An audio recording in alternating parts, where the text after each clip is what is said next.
کہ میں بھائی ہفتے میں ایک دن شکار کرنے جاؤں گا. کہتے ایک دن میں جنگل میں شکار کرنے گیا تو کچھ جانور کم نظر آئے. صبح سے لے کر میں گھومنے لگا, عصر کا وقت ہو گیا, کوئی شکار نہ ملا.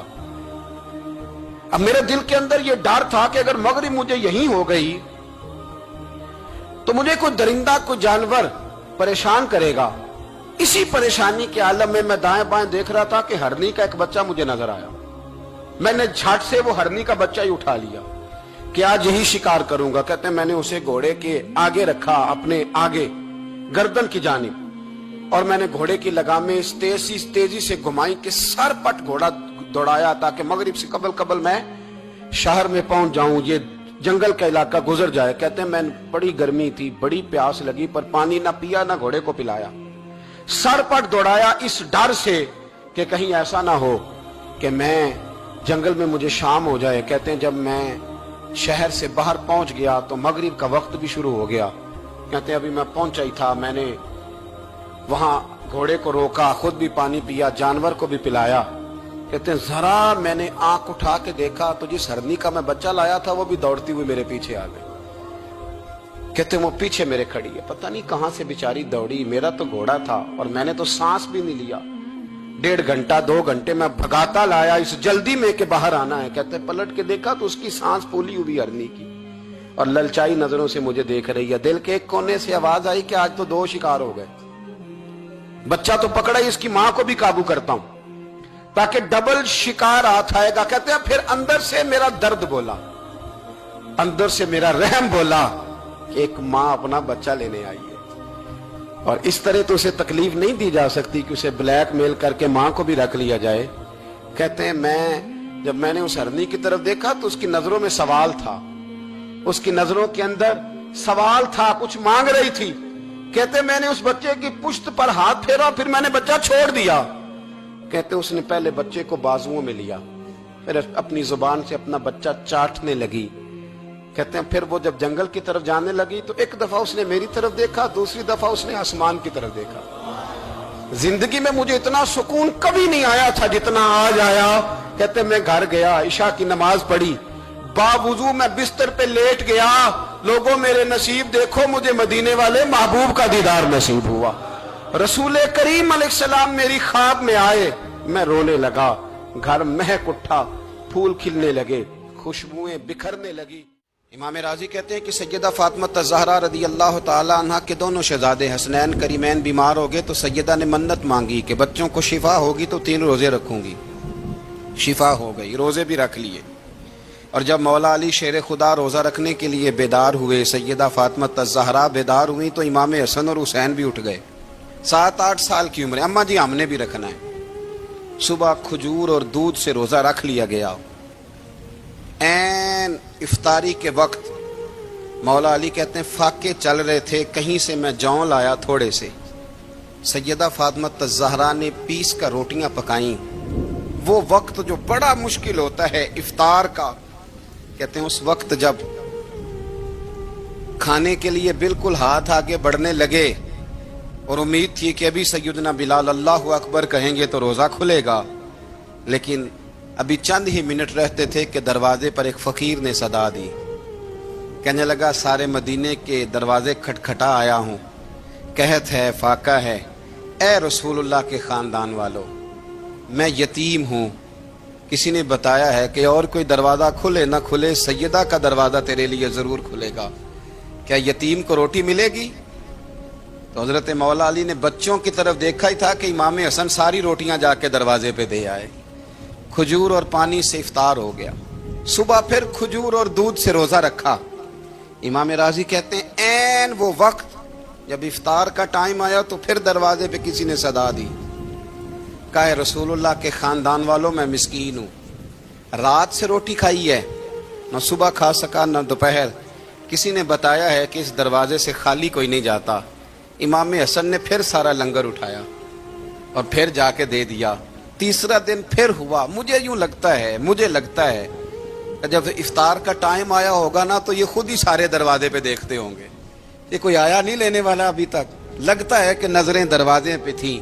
این افطار کے وقت 3 روٹیاں جب جاؤں کی پک کے آئی, ایک بھکاری نے صدا دی. کہنے لگا میں قیدی ہوں, آج ہی قید سے رہائی ملی ہے، پہلے دن کسی کے دروازے پہ صدا ملی ہے، دی ہے روٹی ملے گی۔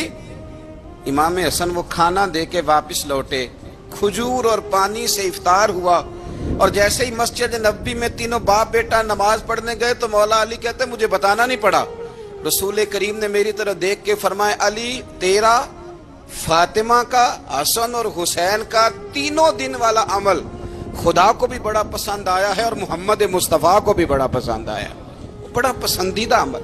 میں کہتا ہوں کہ حضرت فاطمہ نے نا ان کی تربیت پہلے ہی کر دی تھی، تین دن بغیر افطار کے روزہ رکھنے کی، وہ ٹریننگ گھر سے ہو چکی تھی۔ اب میدان کربلا میں 3 دن بھوکا پیاسا رہنا ان کے لیے مشکل نہیں تھا۔ حضرت جناب سیدہ زینب بنت ابی رافع کہتی ہیں کہ سیدہ فاطمہ الزہرا نا ایک دن اپنے دونوں شہزادوں کو لے کے، جب حضور کی طبیعت مبارک بظاہر علیل تھی جس میں حضور کا وصال ہوا، دونوں شہزادے لے کے سیدہ فاطمہ نبی کریم کی بارگاہ میں گئی، کہنے لگی یا رسول اللہ میرے بچوں کو کچھ دیجئے سیدہ پاک۔ تو حضور اٹھ کے بیٹھ گئے، اس کندھے سے امام حسن کو لگایا اور اس سے امام حسین کو لگایا اور فرمایا فاطمہ یہ جو میرا حسن ہے نا اس کو میں اپنی ہیبت اور سرداری دیتا ہوں، اور فرمایا یہ جو میرا حسین ہے نا حسین کو میں اپنی جرت اور سخاوت دیتا ہوں، میرا حسین جرت مند ہوگا اور سخی ہوگا۔ داتا گانج بخش علی حجویری، امام الاولیاء، سید الاسفیاء، داتا صاحب کشف المعجوب میں فرماتے ہیں ایک دن نا امام حسین کے پاس ایک شخص آیا بڑی دور سے کچھ مانگنے کا، حضور کچھ دیجئے۔ وہ شخص کہتا ہے کہ میرا ظرف یہ تھا کہ 4-5 دینار ملیں گے، تو امام حسین فرمانے لگے تھوڑی دیر بیٹھ جا رزق آ رہا ہے۔ تو امام حسین کو حکومت وقت کی طرف سے نا 5 تھیلیاں ملی جس میں ایک تھیلی میں 500 اشرفیاں تھیں، 5 تھیلیاں آئیں، لیکن اس کو آنے میں نا ذرا دیر ہو گئی۔ وہ 5 تھیلیاں جب آئی نا تو امام حسین اس کی طرف 5 تھیلیاں بڑھا کے نا، ذرا دیکھنا میری طرف غور سے، 5 تھیلیاں بڑھا کے نا تو فرمانے لگے میاں جتنا تجھے انتظار کرایا نا اتنی ہم تیری حاجت پوری نہیں کر سکے، تو یہ نہ محسوس کرنا کہ حسین کے دروازے پہ بیٹھا بھی رہا ہوں تو ملا کیا ہے، یہ نہ محسوس کرنا۔ وہ شخص کہتا ہے جب میں نے وہ تھیلیاں کھولی اور پھر میری نظر امام حسین پہ پڑی تو میرے اندر سے آواز آئی اگر حسین ابن علی اتنے سخی ہیں تو محمد عربی کتنے سخی ہوں۔ اگر یہ معیار ان کا ہے، ان کا یہ معیار ہے، اور خود بھیک دیں خود ہی کہیں منگتے کا بھلا ہو، خود کہنے لگے جتنا انتظار کرایا ہے اتنی تیری مدد کر سکے۔ یہ سخاوت کا معیار تھا، یہ طریقہ تھا۔ ایک دفعہ سیدنا امام حسین رضی اللہ تعالیٰ عنہ کے گھر کے اندر نا 5000 دینار آئے، مسجد میں تھے، آپ کو 5000 دینار ملے تو امام زین العابدین کہتے ہیں کہ مسجد سے لے کر گھر آنے تک امام حسین نے 5 کے 5000 اللہ کے رستے میں خیرات کر دی۔ فرماتے میں نے کہا ابا جی 5 دینار کی گھر میں ضرورت تھی، مالاں والے سخی نہیں ہوندے تے سخیاں کل مال نہیں ہوندا، ایتھے اوتھے دوویں جہانی سخی کنگال نہیں ہوندا۔ کہا ابا جی 5 دینار کی گھر میں ضرورت تھی، تو کہتے ہیں مجھے فرمانے لگے بیٹا یہ جن کو میں نے دیا ہے نا یہ گھر کے لیے ہی دیا ہے، یہ گھر کے لیے ہی دیا ہے، جن کو دیا ہے تمہارا کیا خیال ہے یہ باہر خرچ ہوا ہے، یہ گھر کے لیے ہی ہے۔ اس لیے کہ جب انسان دوسروں پر شفقت کرتا ہے تو اللہ اس کے گھر پہ رحمت فرماتا ہے۔ امام حسین کے مزاج میں پہلی بات میں نے ذوق عبادت کی عرض کی، دوسری بات عرض کر رہا ہوں کہ صحابہ حضرت اسامہ بن زید بڑے پیارے ہیں میرے نبی کریم کے، بڑے پیارے۔ حضرت اسامہ بن زید کے بارے میں سیدہ عائشہ صدیقہ فرماتی ہیں ان کے ناک سے اگر ریٹھ نکلتی تھی تو اللہ کے رسول اپنے دستے مبارک سے صاف کر دیتے تھے، اور سرکار فرماتے تھے کہ اگر اسامہ لڑکی ہوتا نا، ان کے غلام کے بیٹے تھے حضرت زید بن عمرو، اگر یہ لڑکی ہوتا میں اسے زیور پہناتا۔ بڑے پیارے تھے، لیکن جب ان کا آخری وقت آیا نا تو 60,000 دینار کا قرضہ تھا، رشتہ داروں سے کہا، دوستوں سے کہا، یاروں سے کہا، پر قرض ادا نہیں ہو رہا تھا۔ حضرت اسامہ بن زید کہتے ہیں بڑا پریشان تھا۔ جب حد ہو گئی نا تو حضرت اسامہ بن زید فرمانے لگے جاؤ کوئی حسین ابن علی کو خبر کرو، ان سے کہو میں نا غلام ہوں آپ کے نانا کا، مقروض دنیا سے چلا گیا تو کیا بنے گا۔ امام حسین کو خبر ملی تو دوڑے آئے،